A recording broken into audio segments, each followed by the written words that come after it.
was all I did. Lights flickered over us, and they needed to be replaced. But it was hard to get the scraps ever since our leader ordered us cease to venturing out some months ago. We navigated our way down the narrow halls until we came onto the part where the pipes ran along the wall toward the fire room. Oh, hi. There was a hissing sound that was louder than the occasional hisses through degraded metal. On a mental note, place those.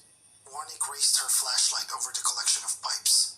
My eyes flicked about the pipe system and saw nothing strange. Can you see it, Renfro? Miss Warnick asked. I groaned in discontent because I was already tired. You said it alarmed back at the panel, right? She nodded her head and raised her eyebrows at the pipes. My lantern light dropped until I caught sight of it. There was a pipe near the ground that was ajar at the top, and it spewed steam in a light spray of water that I didn't want to touch unless I wanted bones for fingers. Found it, I said as I put on my heat-resistant gloves. As I pull out my large round saw, tell them how old you are, Kaylee. Kaylee. Sure thing. I noticed something. A mark I'm 15. against the floor was next to the pipe. And I'm one of I his wasn't the only friends. one, for Miss Warnick's flashlight moved closer. Okay, as you she love leaned in it. and glared at that mark. She Goddamn uttered to right, herself, Kaylee. Is that? "This pipe wasn't an accident," I said, even in deny the way this pipe was knocked ajar.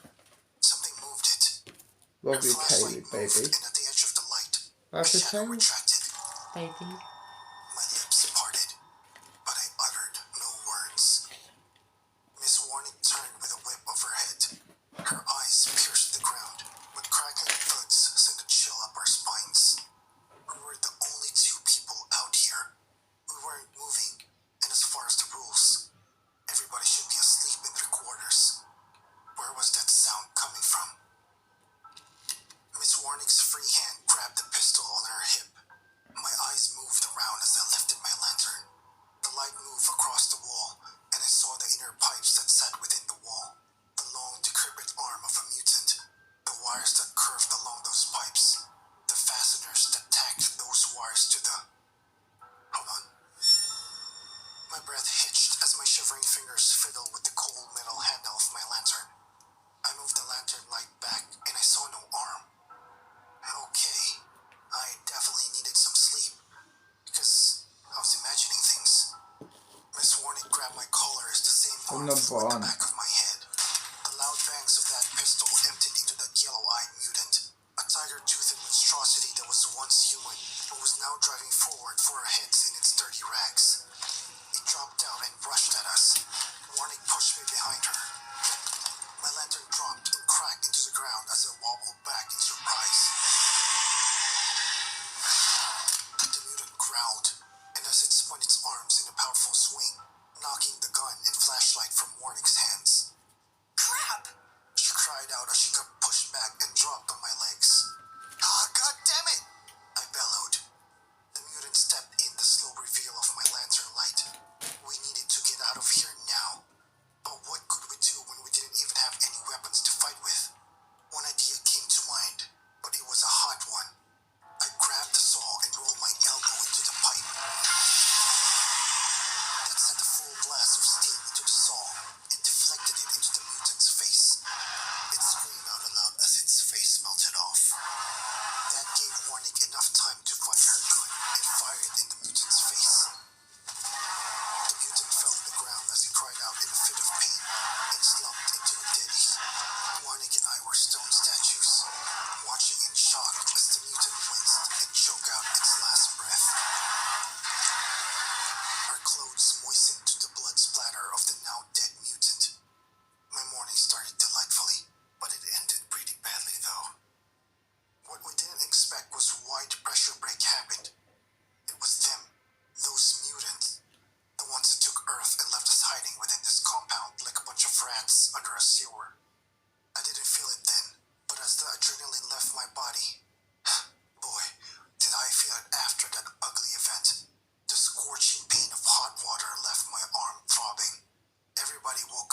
shell-shocked from being attacked, so it took a while for my brain to catch up the rolling conspiracies that probably formed in the mind of everybody here, including Michael.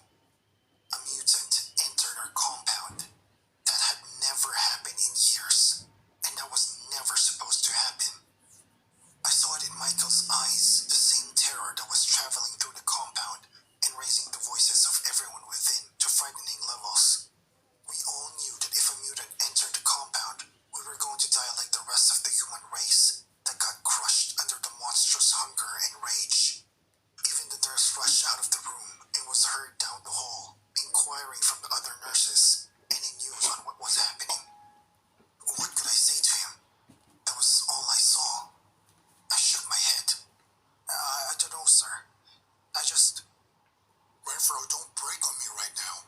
Get off your fat ass. That pipe needs to be fixed. That's the first thing. We don't want to lose power to the machines when everything else is going to hell. A part of me wanted to complain about my burnt arm, but obviously, Michael could see that it wasn't life-threatening, and it wasn't a situation where I could avoid the urgency of the matter. I clenched my jaw and shook my head. Yeah, I'm coming, sir. Everything was a blur after that. When I came out of the infirmary, everybody was running around. There was a lot of shouting. I was able to return to the site of the attack, and the body of the mutant was gone with a cloud of water vapor filling the space. Empty, but the bloody hole was left to me as I crouched before the pipe system and proceeded to lock down this part of the pipe network. This was my home, and the only place I had, because outside of it, the entire Earth, as far as we knew, was overtaken by mutants. They were once human beings like us, but a disease ravaged the Earth. It spread like wildfire, turning our loved ones into unrecognizable creatures that only wanted our demise. We were the only ones immune to the disease. The spread of the disease was so quick, it was only classified as a global epidemic after the mutants became a problem.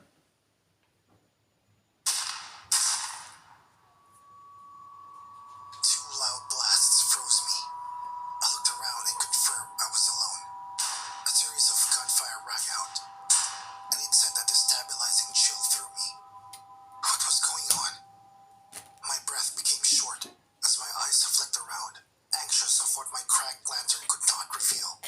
Was it the mutants overrunning us as I stand here? Back then, mutants pulled the resources of police and armies while the disease took a hold of the world.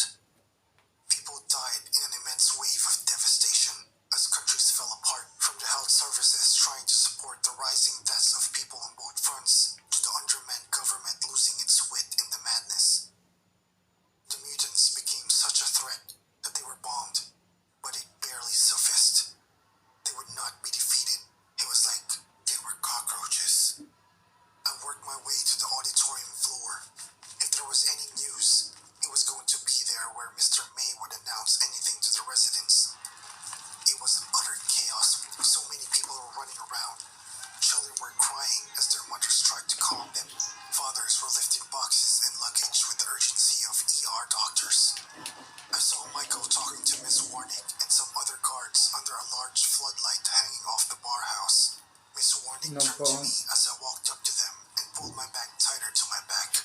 I said, Mr. May, I finished up, but I'm wondering if there is a tomorrow? Michael May finished. He glanced at the guards who got anxious at being put under the spotlight of his gaze. It's too late for that. My heart skipped a beat as my eyes widened and I noticed the blood smears on the shirts of the guards. Michael then said, the mutants broke through the Section B wall. We were able to shut down that section,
ground, envious of the fear within the people he shepherded.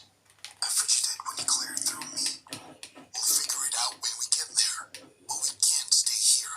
We don't have any time for blame. We can only move and I've made my decision. And if push comes to shove, and we have to build a new home, you need to be with us. So, do what you gotta do, and do it quickly. Do I make myself clear, Renfro? I nodded reluctantly and replied, "Yes, sir." Mr. May turned to Warnick and said, "Escort him, and make sure he makes it back. We'll be moving the vehicles to Section E. The rest of you, you know your duties. Now get to work." Michael May stomped away, and so did some of the guards. I groaned inwardly to be left with such an important task. Worst, I think his name was Brian. Brian said, Renfro, you cool? What are you shaking for?" I hesitated, and that led to a round of laughter from the other guards. Warnick rolled her eyes and shook her head. Do you think this is the time to be making jokes? Brian scoffed and replied, "Jean, everybody's on edge. Maybe you should lighten up. It was your guard duty that this screw-up happened on. You don't see us saying nothing." I held my palms to try and calm them down, but my tongue got tied. Warnick smiled. Section B is your friend's section to guard. That's on his sleepy head. Brian replied, "Whatever. Big boy better do his job, since you slow as hell for a fat boy. They're gonna get you first."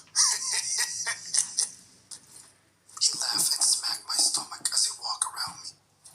After Brian and the other guards left, Miss Warnick said, Ignore them. They're just jerks. "I already knew that, but Brian's words sent chills down my spine. Brian was right. If I went outside, I was a huge target, and not a fast one, because of my weight problems.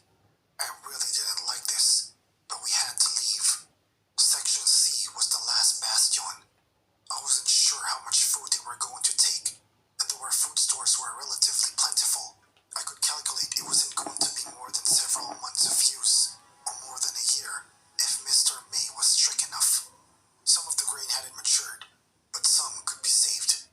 I had to see the situation first. So we went down to Section A, and the halls were as empty as a fool's mind. But the clamorous sounds of a chaotic crowd emanated from the distance. Explosions boomed as well, so our people were still fighting. By the time we climbed onto the adjacent building next to the wall that separated Section C from the outside square to Section A, there were many dead bodies of mutants rested alongside human ones. I grimaced and tried keeping my head up to avoid looking at the bodies. Miss Warnick ducked and took up a large white gun with a narrow cannon-like barrel of a falling guard. She pulled back a lever and a low screech emanated as it powered on. The PM gun. It fired pellets that burst into an expanding glue. They would see the results of it, for a bubbly goo formed up and grew into the shattered bricks of the wall some 50 yards away. It was used to block the entrance of the mutants, but how long would that last? The closer we got, the louder the mutants and the raging desires to crash through the walls. A nauseating odor made me crinkle my nose and shook me off my rocker. My eyes caught sight of the leaking ethanol liquid from a bullet-ridden large tank next to an empty storage room. With Section A enclosed, the smell traveled from a good distance. Section C wasn't close, but had the retractable roof powered by steam actuators. Michael made seemed like to have the roof open at Impregnate night, me? so once the crops got their sun, So it was thin. closed down. We made our way into the wall's top Thank you. layer, which allowed us to Welcome, walk baby. its narrow path. I looked down and I saw all of them. It must have numbered in the hundreds. I wasn't even The sure, baby but stuff and this stuff. was what I could only see. And my I knew that friend. beyond the horizon was I more know. of them. That Oh, wasn't the thing that scared me oh, though. what? I never saw so many She's eyes also unwavering in my their clear sense, stepsister. as if I had stolen their life savings and left them destitute. In a way, they were, because they Now, were hungry for our as meat. well The wall as was my covered in scratch friend. marks from their attempted climbs over it. It was only a matter My of dad, time before it broke with all yeah. those cracks I saw. Miss Tell Warren said, them. Son His of a- dad It's a whole horde of them. makes "There was no my way you mum could save Section hate C. her. That was a loss. and they had me, and you know, sexist now. Were ravenous mutants fiddling Got with them the right, keys to the pigs' sexist houses. There was another set of mutants Sorry, bashing into a we large didn't metal tell gate you. to our section in crates runs that shook it, sending an unsettling rattle into the air. Above that gate were men firing into the fray, hoping to ward them off. But as one mutant was killed, another one from the crowd would just join the bashing line. Though they could not climb these walls due to their smoothness and height, our inner walls were not as thick and sturdy as the outside defenses. Well, So with each rattle off the gate and wall, I feared my heart thumped its last beat. Miss Warnick stared at me, hoping I had an idea. But what could we do, really? Blocking the door was probably not going to let.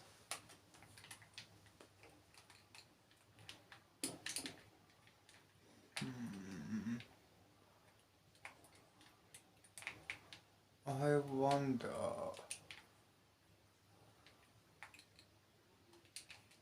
You. Yep. Here we go.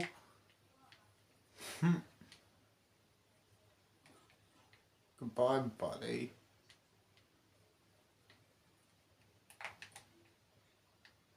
Let's hope they will not fall off.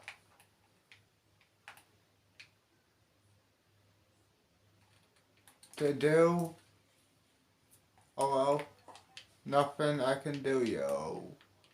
But if they don't, good. Let's hope they don't, but if they do, whatever. Nothing I can do. Okay, 3, 2, 1, There were action. too many of them to take out. There were not enough bullets for that, or maybe we didn't need any bullets. My eyes caught sight of the pipes traveling across the top of the wall. This team was under a lot of pressure when it passed through, so it's hotter than a furnace. That last mutant. I could always took in a character for a second. Let's have a look. Let's get one of these zombies. Actually, no. Yeah, okay, cool. So they still spawn. But, will they attack me? Attack the character. But on if I hit them. Still nothing. Okay, good. So they're a peaceful mob. I'm peaceful. Good. 3, 2. Oh shit. That's a problem. We're peaceful. If let me show you. Let me show you this. Where is it? Here. Look. See here? Then when I do here. So that's a problem.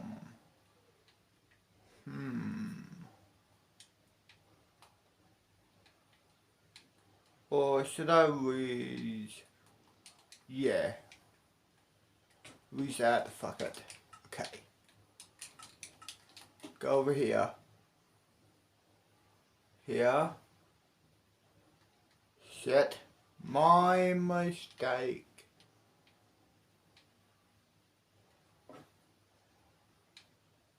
Yep. And yep. Good. Okay. 3, 2, 1, action. And I felt the burn the last time. I said, I have an idea, but it's risky, because I won't be able to control it. Miss Warnick shrugged her shoulders at me. What is it? Steam. We can increase the pressure and create a screen over the wall from the spraying vapor. It can only last a while though, and we can abandon the wall. Okay, I see your point. Miss Warnick replied.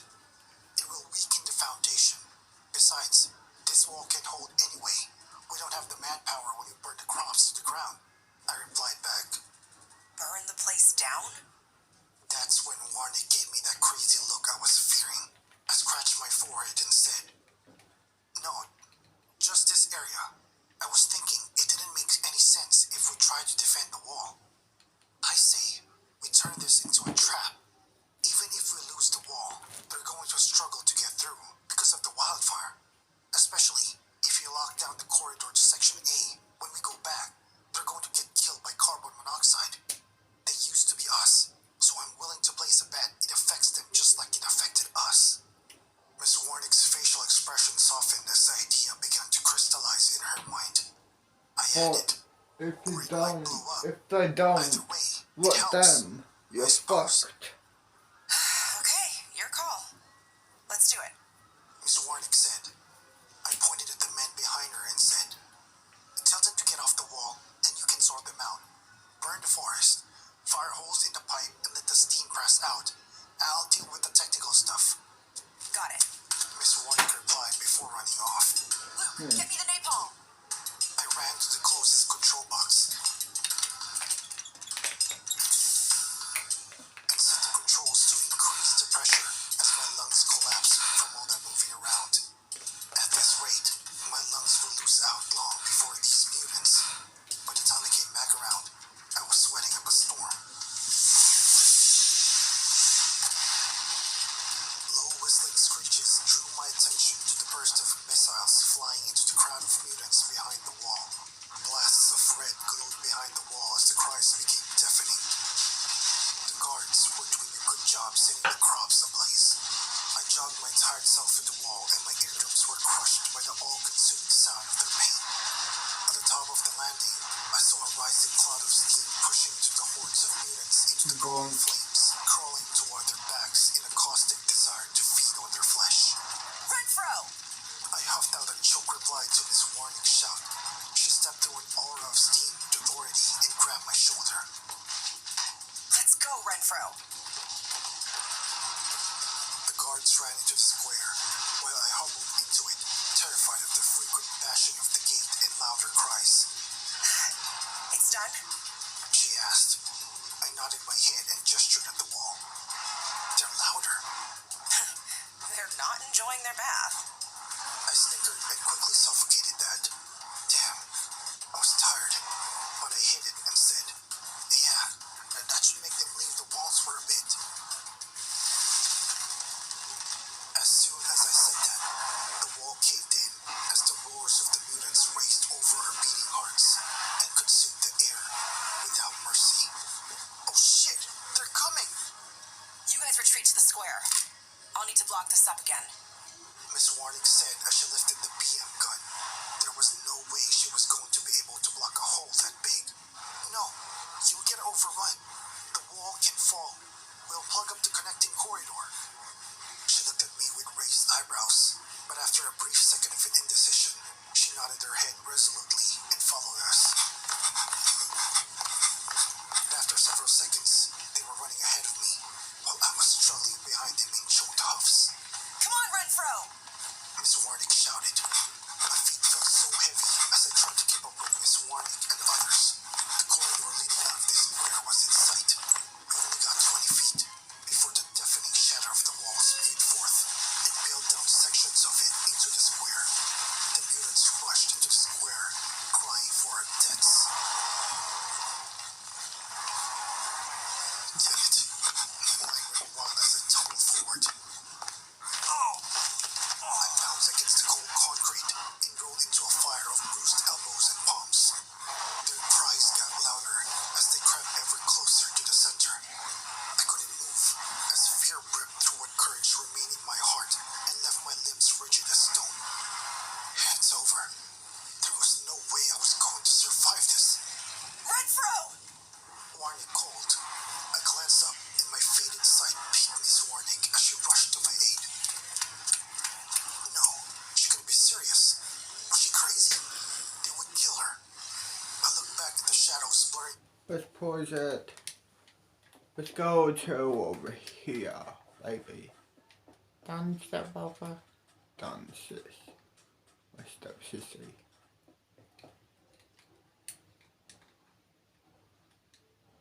Alright. Oh well. 3, 2, 1, action.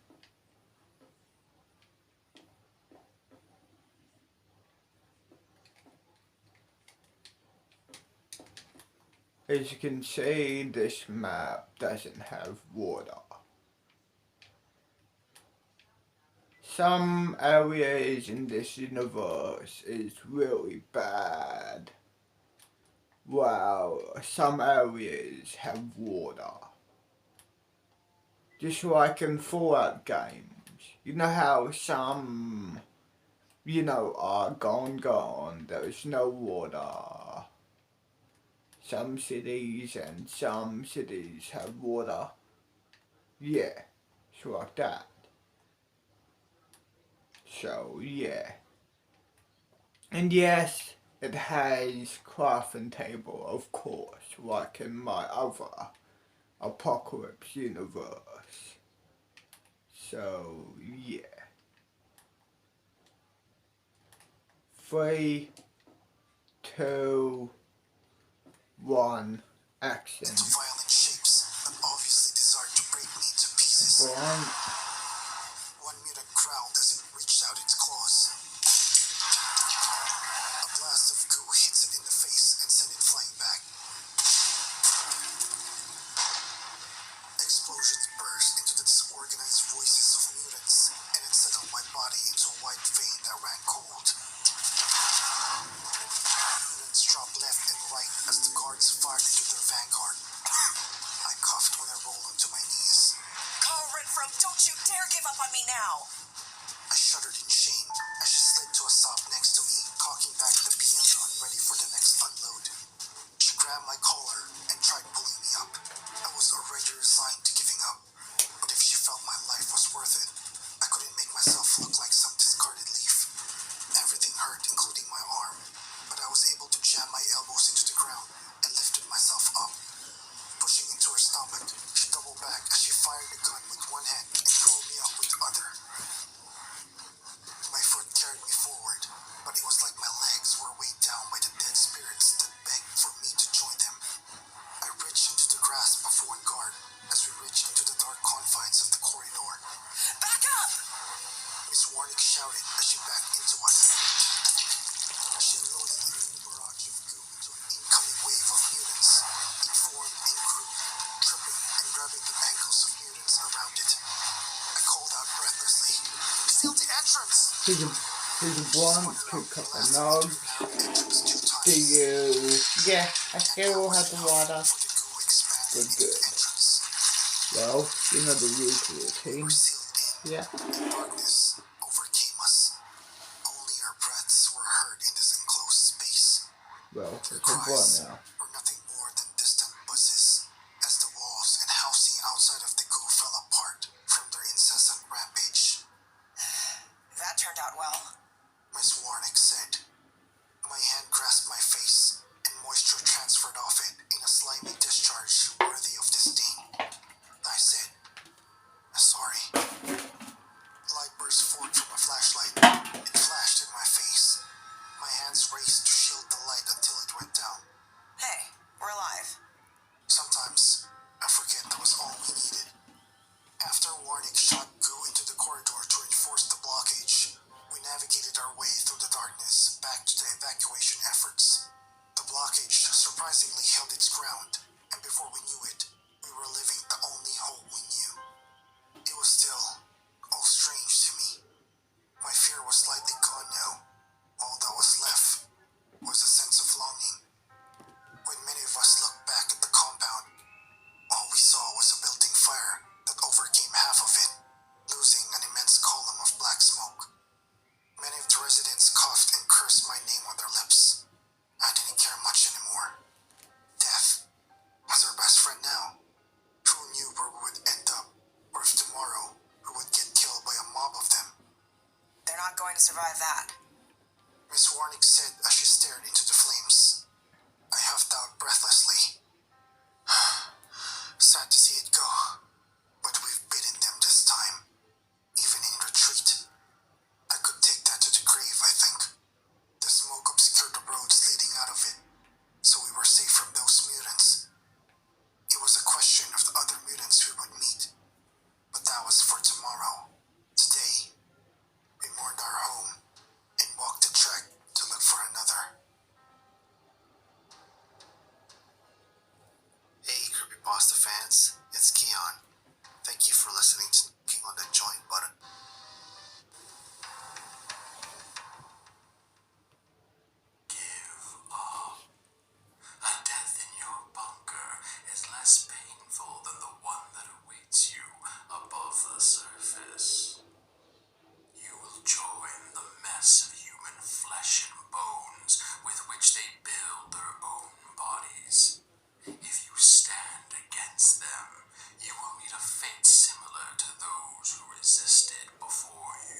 Astrid opened her eyes. The smell of medicine and freeze-dry food wafted through the air as she lay in her bunk bed, mind flitting from one voice to another, her body preparing itself for what would be doomsday. A fateful day, when life on Earth as humans knew it changed forever. You know they're dead, right? Mag said from her bunker bed above, sensing that Astrid had been roused awake after just 20 minutes of sleep. My ma used to say some voodoo magic is within you. Lets you know stuff we don't. Only the dead know these things. Come on, tell me. What are they saying? They're telling me that Mags is full of shit, Astrid said sleepily, getting a chuckle from her friend in return. Chocolate? Asked Mags, her thick olive-toned arm shooting out from the side of her bed, swinging a bar of rationed chocolate in Astrid's direction. No, Mags, Astrid replied. Shouldn't you be eating something a bit healthier? You're 30 weeks pregnant, and this isn't the time for callousness. Who cares? Mags said nonchalantly. It's all going to be over in a few days. Might as well let my little bubble of joy experience the wonders of chocolate before that. Astrid stared up at the underside of Mag's bed.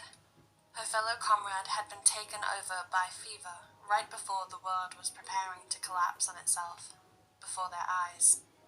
That too for a child that would most probably never grow up. For the last 2 years, the 12th Legion had been preparing for Doomsday, the day the extraterrestrial pods woke up to their newly morphed atmosphere and took over whatever was left of Earth once and for all. They'd made their first appearance 50 years ago, in the year 2187, absorbing most of the carbon dioxide from the atmosphere and replacing it with methane. Today, the Earth stood hostile for all other life, its surfaces dead and barren, while Astrid sat with the remnants of the human race 600 feet below the surface. She wondered what was going on above. Comrades! Shouted Dr. Jamil through the announcement speakers, startling Astrid and breaking her from her train of thought. To the mess hall at 5. Around 1,000 soldiers had gathered in the mess hall within a few minutes of Dr. Jamil's assembly call, all very anxious and jittery on what would be their last day below the surface. The mess hall was where they ate, discussed, collaborated and planned. To describe it as a colossal would be an understatement. It was the largest hall in Tasselborough, the underground city they had built over the last 5 decades, enough to seat a couple thousand soldiers at any given time. In the last few years, Dr. Jamil had used this mess hall as a work haven, creating extensive battle strategies for Doomsday.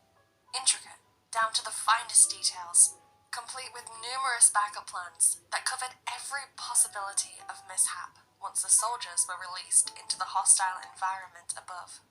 As you know, comrades, Dr. Jamil said, tomorrow is the first day, the very beginning of your lives. Tomorrow we create a new day zero. Let us go over our plans briefly to avoid any last-minute confusions. Astrid looked at the doctor's eyes that were filled with deep sorrow, probably a remnant of grief that he had experienced after his wife and 2 kids were killed a couple of days after day zero. Yet, in his eyes glimmered a ray of hope that had stayed unextinguished all this time. Now that the countdown to these pods releasing the radiodromes was finally coming to an end, he felt a bittersweet satisfaction at these last moments. Helmet, He called out. describe to me what the pods are and how you would destroy them upon opening. Helmet stood up.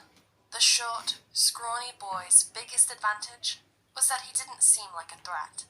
Yet Astrid had seen him and fought with him multiple times. He was light, fast, and very nimble, and had subsequently caused a lot of damage to many of the radiodromes before they went into hibernation. Sir, each pod is a breeding capsule for the radiodromes. They've been known to drag fresh human bodies fallen in battle to the pods. Word says it's to source their nutrition while they're in the pods and create more radiodromes from the tissue material, but we aren't sure yet. The outer layer of the pods are made of a pure organic carbon skeleton material that is impenetrable. Thus, the only surefire way to destroy one is to drop a grenade into it when it's open. Dr. Jamil looked satisfied, motioning to Helmet to sit down with his hand. Very well. Now, Jean will tell us what Operation Purgatory will look like. Yes, sir. Juan stood up, straightening his shoulders. As the leader of the Well, we can 14th smoke Legion, now. I will lead Don't my fuck. soldiers to the Don't roundabout fuck. at the Joan of Arc, where lies a great sack of pods lined up Welcome. high against the monument. We will reach there at 9 a.m., 3 hours before the pods split open, and douse the pods in a mixture of highly flammable gasoline and diesel. As soon as the pods split open, we light them ablaze. Any remaining survivors from within the pods will be shot down by our war machine, Berserk. Good job, Giancarlos. The leader of the 14th Legion sat back in his chair, but he didn't seem too happy with the compliment he'd just received from his mentor. Instead, a white paper hue decorated his lips, a sign Astrid recognized as anxiety. She could understand. They'd all lived their lives down here in the city of bunkers. And while they obviously wanted to reclaim the Earth for human rehabilitation, a lot of them knew they wouldn't survive long enough to see it happen. Dr. Jamil pointed towards the 12th Legion next, at Rave specifically. Rave Lightfoot, what can you tell us about the Operation Starlight? Rave responded in a series of grunts and sign language, to be awarded by a wave of delighted applause. While he was just a disabled teen with an intense passion about his homeland, Astrid absolutely despised him for some reason. As a baby, he was found in the decaying forest not far from the bunkers, burned up and injured brutally, right at the brink of death.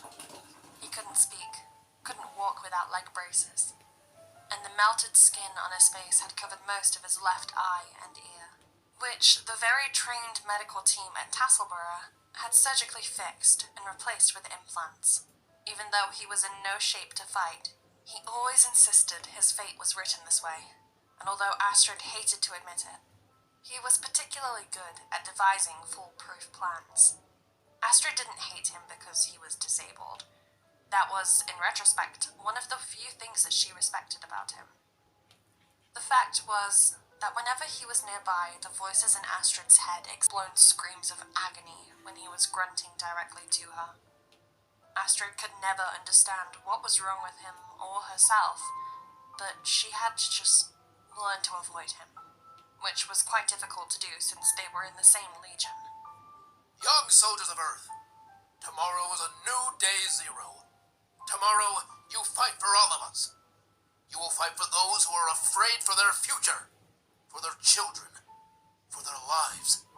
You will cleanse the Earth from these atrocities once and for all. Prayers. The thing Jamil didn't tell them about Doomsday is how they'd wake up feeling different, knowing that death was almost certainly barreling towards them like a hungry hound. Astrid woke up the same exact way, welcomed by the screaming voices in her head as well. She knew this would happen, and had taken melatonin pills beforehand to fall asleep faster. Nonetheless, her slumber had been plagued by vivid nightmares that spoke to her of death and decay, and their whispers remained when her eyes opened. Comrades, Dr. Jamil shouted through the intercom. avenge our race. Free planet Earth from this plague. Fear no being that comes in your way. Astrid fidgeted around her mask and armor, feeling the air whooshing around them through the vibrations of the aluminum plane as it carried the 12th Legion to Ground Zero. The Kevlar suit she wore was lightweight, bulletproof, and a good barrier against the toxic methane outside, which wouldn't kill a human instantly, but would leave some nasty side effects once they were done. Ground Zero was a battered wasteland, right out of a fictional horror. The sight they saw was absolutely terrifying as the plane descended through the scorching air. The valley of Namsa, a rocky, stony desert land, was filled with thousands of pods, all shielded with sand and mud 3/4 of their lengths through, Above each cluster of pods hovered what Astrid immediately recognized as the After when I Betatrons, fuck off, intricate I will androids see you in evidence the of morning. advanced extraterrestrial engineering that the scientists at Tasselborough had yet to identify and replicate. Each Betatron periodically emitted a blasting sound at a known radio frequency, which was their way of communicating with and analysing the developing radiodromes within the pods. From afar, they looked like giant electronic octopi, using their giant suction tubes to get a grip of the ground as they skimmed over the pods, ripening the radiodromes inside. Inside the body of each Betatron lay their motherboard, a small rectangular circuit, which, upon destruction, deactivated the entire machine. However, if it was one thing Astrid truly feared, it was an Alphatron. These androids were like octopi, except that they were highly intelligent and crawled through the wasteland at terrifying speeds, killing everything in their path. They had the habit of doing a death roar before killing their opponents, a deathly noise, powerful enough to warp the time and space around their kill, Ready, stepsister? making them Yeah, I'm ready. Cool. Put your hair. I'll see you in the fucking morning.